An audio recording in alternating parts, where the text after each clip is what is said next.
Hey y'all, I wanna this your girl. You already know how y'all doing today. I'm glad everybody doing well. Well, I'm back from work and I'm about to talk about YNW Melly Double Myrtle trial. And today, y'all, I want to get into Sergeant Christopher William shooting Reconstruction expert. Okay. Now this is day 10. Okay, this was very interesting. He spoke about some interesting things about Anthony Williams and Christopher. But what people fail to realize that if it wasn't but two people in the back seat and two people in the front seat, you have to ask yourself who else would have did it. Okay, who else? If Melly and Cortland said nobody else was in the car, y'all got to understand if nobody else was in the car, then it had to be the person whoever was sitting in the back seat. So stop saying he's not guilty. He got to be guilty if they the only two in the car. Okay. So let's pay attention to see is that really what Sergeant was trying to say? How do you do that? So in this case, I actually had the vehicle in question towed from the confiscation warehouse to the crime scene unit, which has a forensic processing garage. And from there, I began my investigation on here. In terms of the image that we're looking at here, can you show the ladies and gentlemen of the jury where that blowback pattern was? It would be in. Is there a way to make it stretch? Would you like to draw? Yes. It would be in this area right in here.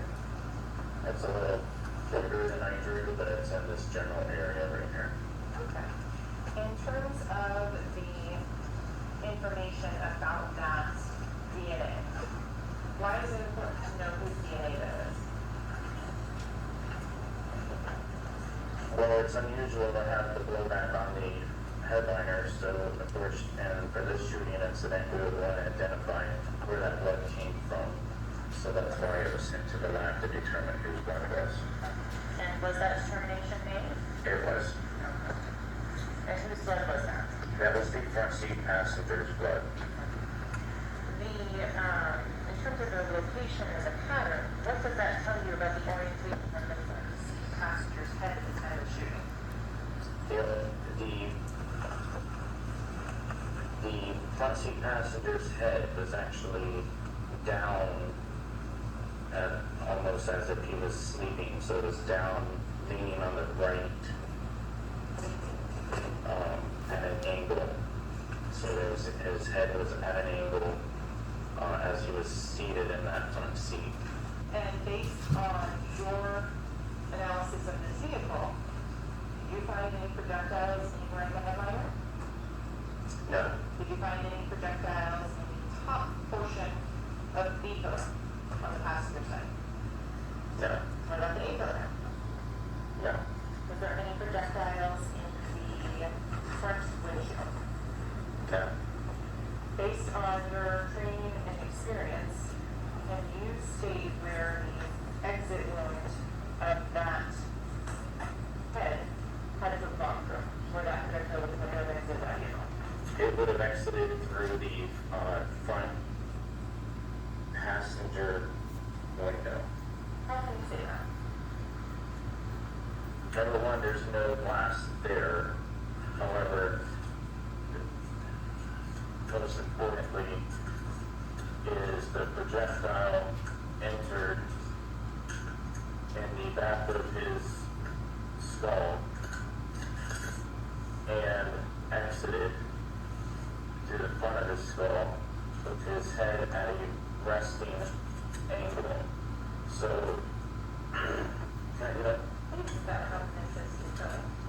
so this resting angle in this seat, you have the projectile coming in, exiting through the top of the skull, and then continuing through the windshield.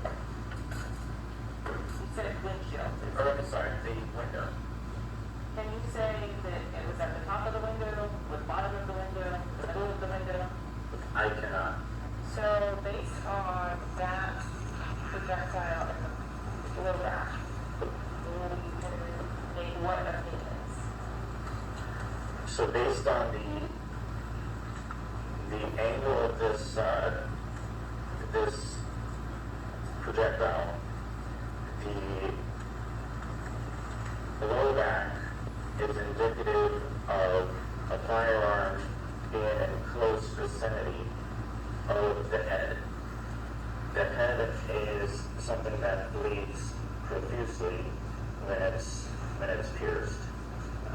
If you've ever fallen on stairs and hit your head, it bleeds like no tomorrow. And because the projectile entered in right below the skull, the blowback ended up coming in the direction of, as I was speaking earlier, of the hose, in the direction that it came from. And you get that with a very close shot. That blowback then proceeded after the shot. It went up, it hit this headliner, and continued and falling into the back seat. Does this attempt to accurately recreate the potential location of that fire? So the purpose of this photograph is strictly demonstrative to show. Y'all watching the photograph and listen to the demonstration that the Sergeant Christopher Williams is showing us. Just imagine if you was the parents of Juvie and Anthony's. You know, this is it's Anthony Williams and Christopher. Yeah. Suppose you was the parents of them and you listen to where your son was gunned down inside a car. This is the sad thing, y'all. We got to find out who did it, and whoever did it needs to be punished. Where once the projectile enters into the head, you're going to have the blowback, which again will come up, strike the headliner, and then continue. It's actually continuing this way and landing back here behind the driver in this area of the vehicle. In terms of the driver and the t-shirt that he was wearing, do you take into account the location of the victim's DNA on his shirt? Well, based upon the blowback pattern up here, I would expect to find some blowback here on a driver, if a driver was there. So would you expect to find the DNA of Anthony Williams on the front of the driver's shirt? Yes. Okay. And were you made aware that that is the results that were in this case? Later on, yes. And in terms of how does that help with the check and balance on your work? So that confirms my analysis with the blowback, that the blowback came back, like I said, it went up, it's going to fall here, and then it's going to continue to fall into this back seat. So I want to move on again, and you talked about like a room that was close. Do you look for things like stippling in photographs? Yes, so we'll look for stippling, and that's also referred to as tattooing. Okay. And did you notice any of that outer tattooing in the photographs of the deceased Anthony Williams? Yes, there was some there. However, due to the fact that Anthony Williams has an intermediate object, i.e. the head back, what did I call it? The headrest. Due to the headrest being there, that's an intermediate item. So the projectile was able to go into into Anthony Williams. However, whenever you fire a gun, you have gunshot residue that's going to come out of the barrel and out of the ejection port. In this case, because of the position of Mr. Williams' head, and the intermediate object of the headrest. The headrest assumed most of the GSR, the gunshot residue, and then only some of it went into Mr. Williams. Without a pattern, can you give any sort of a range of distance? No, I cannot. Okay, so Trying to find an exit from the medical examiner's office, and they did not have a picture to produce that, and it wasn't annotated in their report. So again, I notified you of this discrepancy as well. and in terms of, were you able to figure out and determine what was projectile?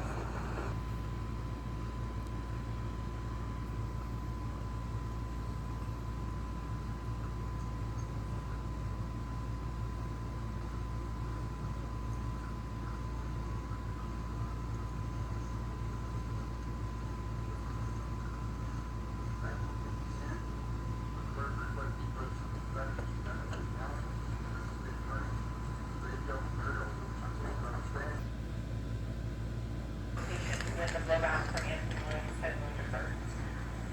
I don't think that it went back that far. Can you zoom in a little? Sure. And I'm clear. I'll go to the next photo on that one. Make it a little bit easier to see.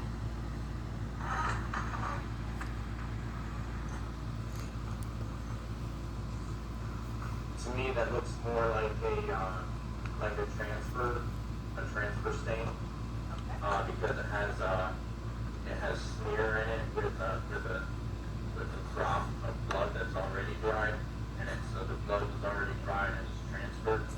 So I think that's I believe that's a transfer stain with a hand. Okay. So to go back to the photos that you had taken,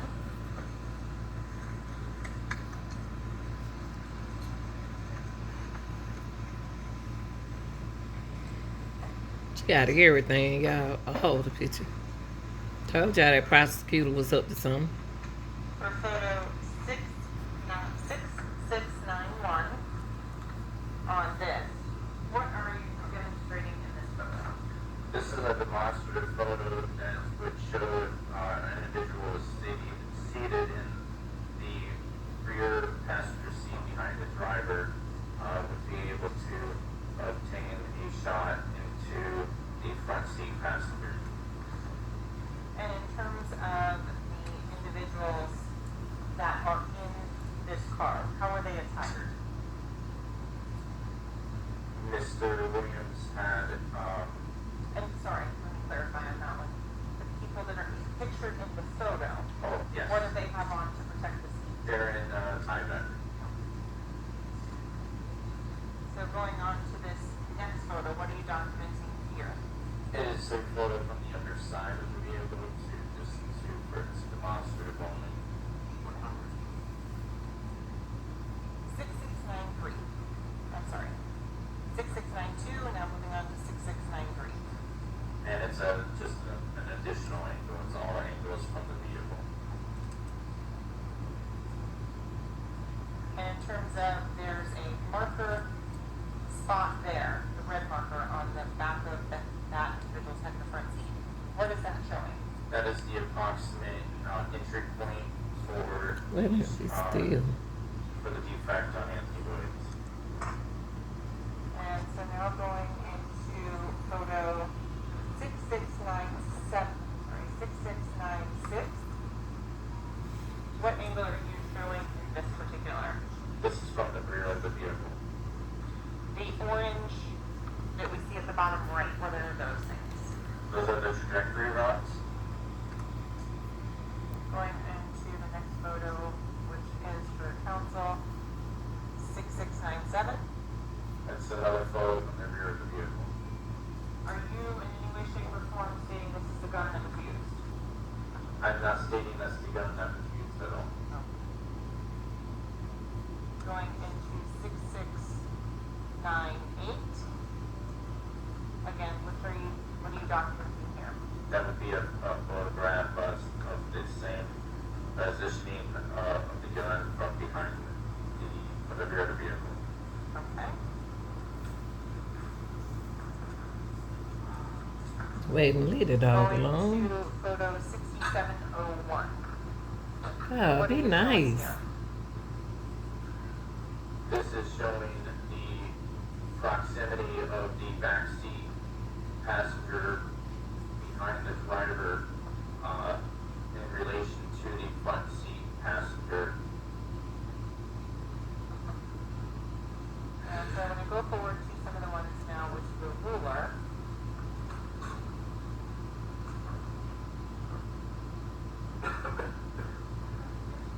Slide over. Slide over. When you are Look at putting TV. the tape measure in, what is your purpose of introducing the tape measure in these photos? And we're now here at 6708 and 6709. To give, for the demonstrative photograph, to give a relation of distance.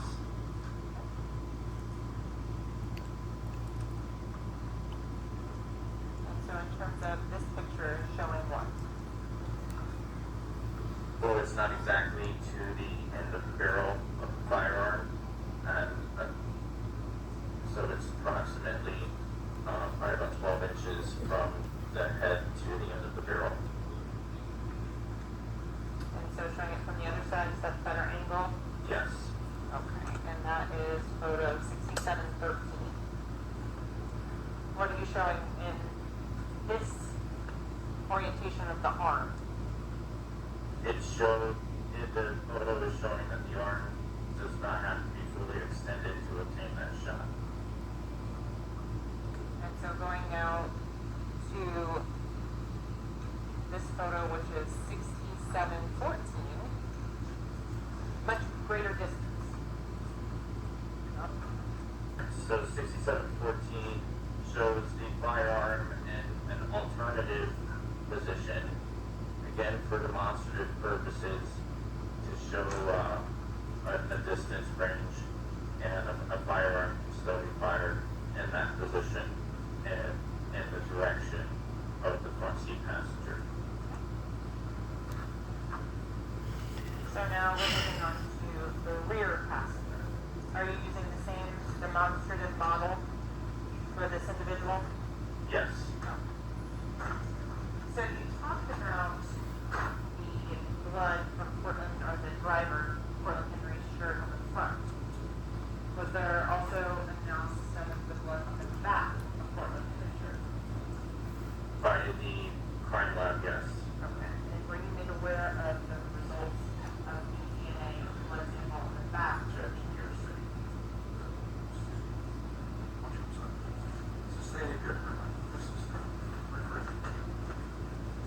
So, Detective Williams, there's testimony before the jury as to the person who contributed the blood to the back of that shirt.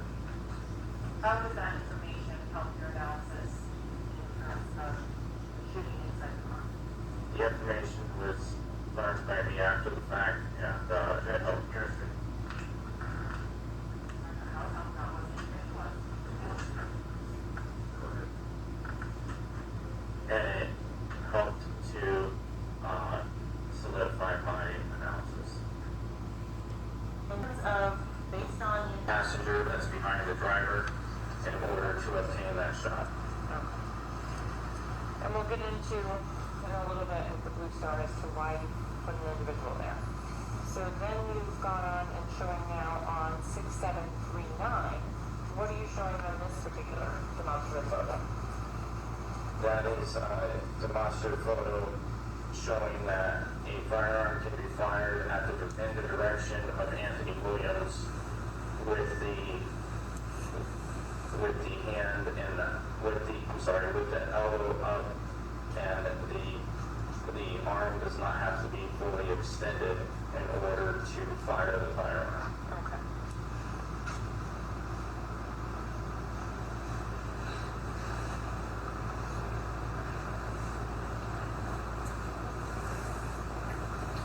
So in terms of the trajectory, describe where that is on the vehicle. That is in the rear hatch of the vehicle. It actually perforates the plastic that holds back of the vehicle, where it states Jeep, is actually plastic, and perforates the plastic, perforates the paneling that's on the inside of the vehicle, and it then enters into the bottom of the back seat. Is that the projectile that you recovered? Yes. Going on to the other ones, we've already looked at 6760 and 6761.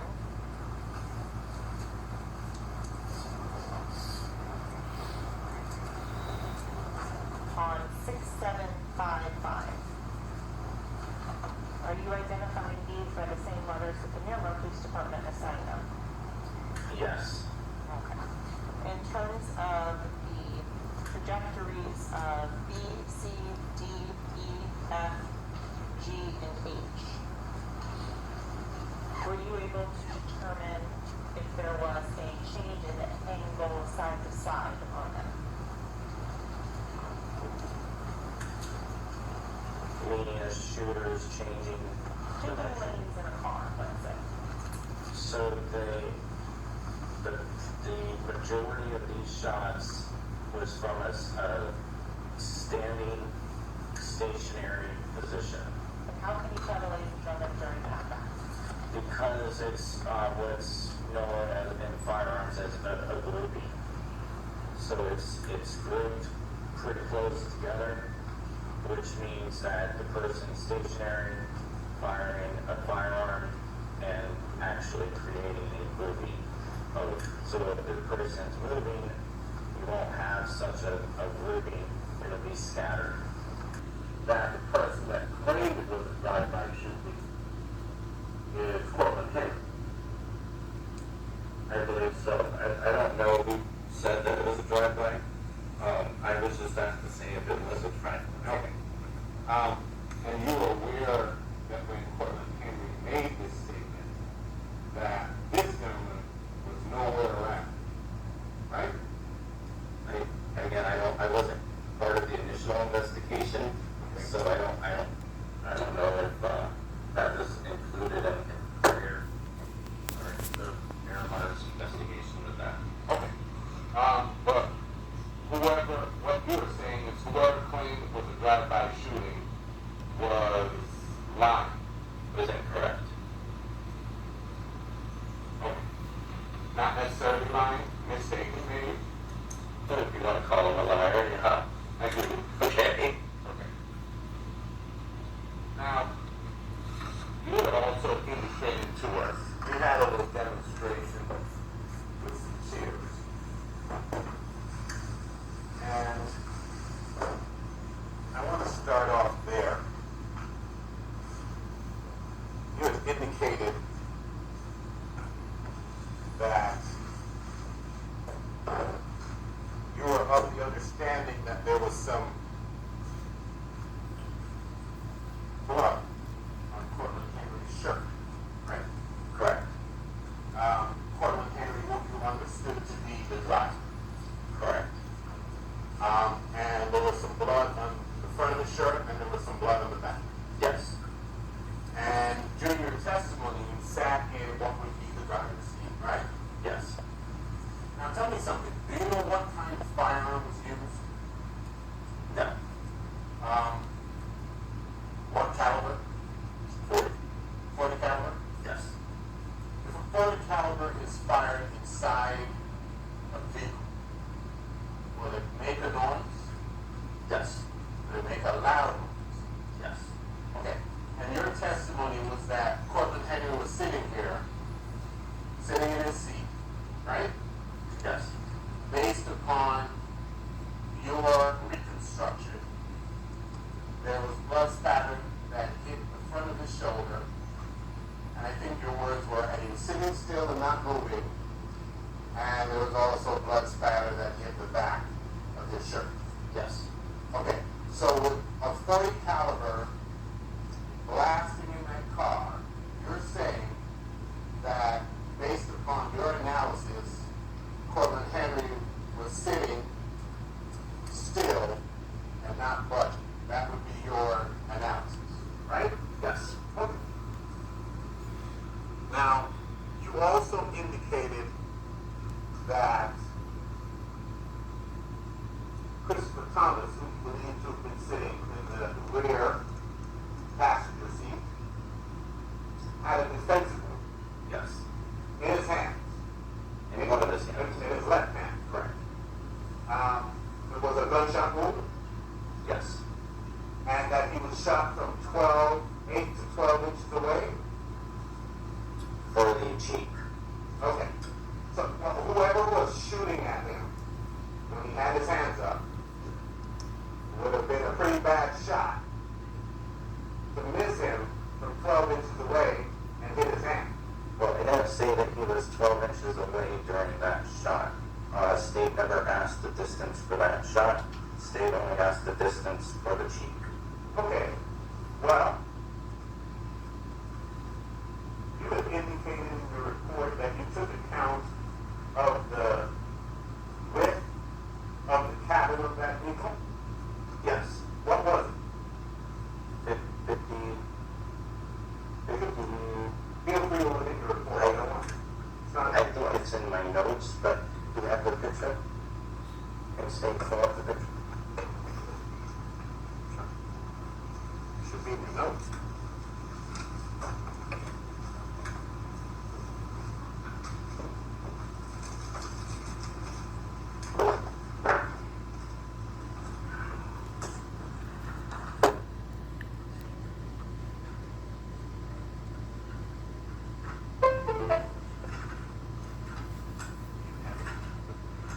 State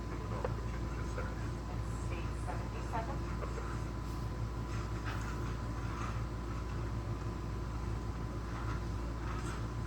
50.5 inches. 50.5 inches. And give us an estimation of what, well, not an estimation, a calculation of what that would be in feet and inches, so that we have a base. So 4 feet, 2.5 inches. 4 feet, 2.5 inches. Yes. Okay. So the entire inside cabin rear of that vehicle is less than 5 feet wide. Yes. 4 feet, 2.5 inches, almost 4 feet. Right? Yeah. Okay.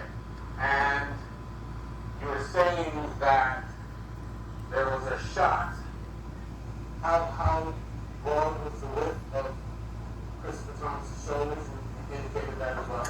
It was. For to the autopsy. Yes, sir.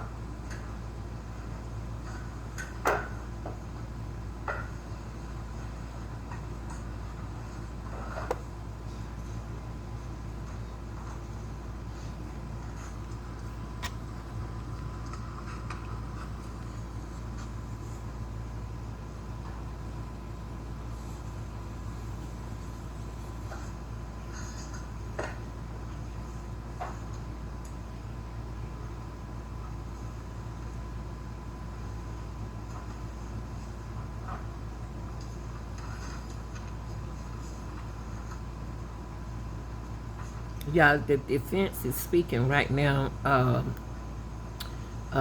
Argument. He doing his argument, not argument, but speaking to the investigator.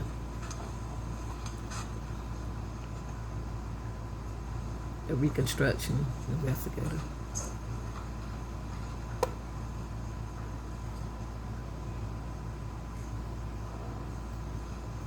These are experts, y'all. They know what they're talking about. They're not new at this.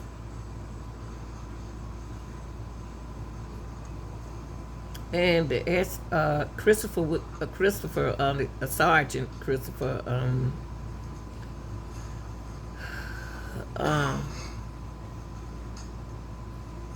he's an expert in what he does. And like I said, first you heard from the prosecutor, then you're hearing from the defense lawyer, y'all, trying to determine what went on inside that car. And allegedly they are saying that the person in the back seat was the shooter.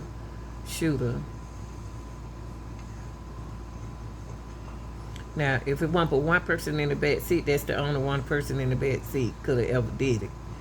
So allegedly, now you got to, that's the only proof you can prove. These are experts, like I said.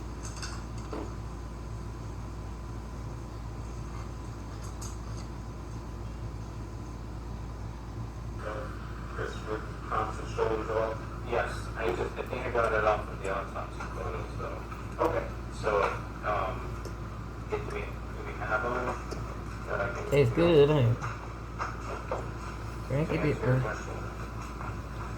sit up, baby. Sit up and drink. Sit up, my baby. My baby. I'm gonna buy you some shoes Friday, okay? State 75. Is this all of them?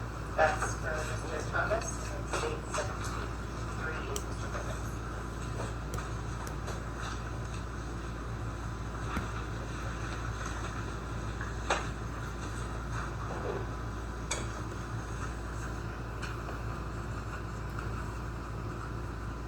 Okay, where y'all up in the air?